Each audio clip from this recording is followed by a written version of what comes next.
जीव परमात्मा की शरणागति ग्रहण करे तो किसकी शरण में जाए? सवाल तो उठता है, शरण किसकी लेनी चाहिए? क्योंकि श्री रामचरितमानस में भगवान राम ने एक बार शरण ली समुद्र की, तो 3 दिन भूखे प्यासे बैठे रहे, समुद्र ने मार्ग नहीं दिया। तो किसी की भी शरण नहीं लेनी चाहिए। बाद में लखनलाल जी ने कहा उठाओ धनुष बाण, हम तो पहले ही कह रहे थे कि धनुष बाण उठाओ और सुखा दो समुद्र को। अब जब भगवान राम आए क्रोध में और भगवान ने धनुष बाण लिया तो समुद्र महाराज पांव में आ गए और आके भगवान के चरणों में लौट गए। तो भगवान ने कहा तुम बड़े ढीठ हो, हम 3 दिन से भूखे प्यासे अनशन करें तब नहीं आए। तो बोले महाराज आप उल्टी गंगा बहा रहे थे। अरे शरण हम आपकी आएंगे कि आप हमारी शरण आओगे? तो गलत शरण भी ग्रहण नहीं कर लेना चाहिए। शास्त्र कहते हैं हरि भक्ति विलास वायु पुराण, 2 गुण तो देखना ही चाहिए, एक सौलभ्य और एक परत्वम। जिसके भी शरण होना है। और भागवत महारानी क्या कहती हैं? भागवत महारानी का देखिए तो 2 गुण होना चाहिए, एक परत्वम, दूसरा सौलभ्य। परत्वम मतलब ऐसे भगवान की शरणागति ग्रहण करो जिनकी जोड़ का कोई दूसरा ना हो, जिनकी जोड़ का कोई दूसरा ना हो। तो परमात्मा के जैसा परमात्मा कोई दूसरा नहीं है, परमात्मा इकलौते अकेले ही हैं। और सौलभ्य अर्चा विग्रह के रूप में, आचार्य के रूप में, गुरु के रूप में, अंतर्यामी स्वरूप में, सर्वेश्वर स्वरूप में परमात्मा सर्व सुलभ है,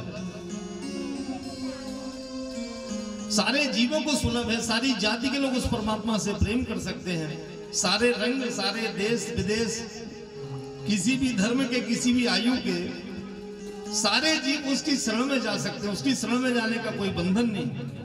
5 वर्ष की आयु का बालक भी शरण में जा सकता है और 100 वर्ष का बुजुर्ग भी भगवान की शरण में जा सकता है। ब्राह्मण भी शरण में जा सकता है, शूद्र भी शरण में जा सकता है। भगवान की शरणागति सौलभ्य की दृष्टि से सर्व सुलभ है भगवान। और भागवत जी क्या कहती हैं? ध्येयं सदा परिभवाग्नमभीष्टदोहम् तीर्थास्पदं शिवविरञ्चिनुतं शरण्यं प्रत्यार्तिहं प्रणतपाल भवाब्धिपूतं वन्दे महापुरुष ते चरणारविंदम। ऐसा जगत में कौन महापुरुष है, कौन परम पुरुष है, कौन परम पिता परमात्मा है जिसकी शरण हम ग्रहण करें? तो क्या कहते हैं वेदव्यास जी महाराज श्रीमद् भागवत महापुराण के 12 स्कंद के 12वें अध्याय में? कितना सुंदर श्लोक है ये। हम उसकी शरण में जाते हैं जिसकी शरण में हाथ जोड़कर ये जगत नियंता, जगत को बनाने वाले ब्रह्मा जी भी खड़े रहते हैं। ध्येयं सदा परिभवम् अभीष्टदोहम्, सारे अभीष्ट को दोह ले, जो जो कामना है सब दोह ले। कामधेनु गाय की तरह खड़े हैं, दोह ले जो जो देना है। अभीष्ट दोहम्, जो चाहिए मांग लो। अर्थ धर्म काम मोक्ष, क्या चाहिए सर्व सुलभ है इनके दरबार में। जो जिस कामना से आता है भगवान के सन्मुख आते ही भगवान उसे वह प्रदान कर देते हैं। बोलिए श्री वृंदावन बिहारी लाल जय। तीर्थास्पद, तीर्थों को भी इनके चरण पवित्र कर देने वाले हैं। सारे जगत को पवित्र करने वाली गंगा, वे भागीरथी गंगा भी इनके चरण कमलों की धोमन है।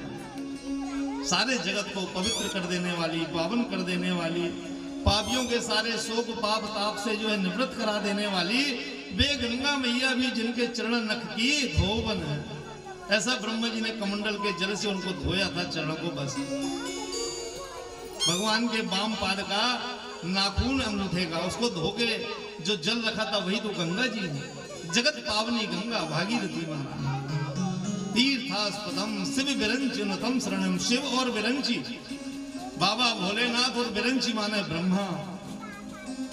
नुतम शरणम, जो उनके सामने नतमस्तक हैं। क्यों नतमस्तक हैं? अर्थात उनके नाम का जप करते रहते हैं। तुम पुनि राम राम दिन राति, तुम पुनि राम राम दिन राति, सादर जप आनंद राति। बाबा भोलेनाथ दिन रात जिनका नाम लेते हैं, सीताराम सीताराम सीताराम सीताराम। ब्रह्मा बाबा के पास जब देवता विपत्ति में आते हैं तो वे भी कहते हैं जय जय सुरनायक जन सुखदायक प्रणत पाल भगवंता।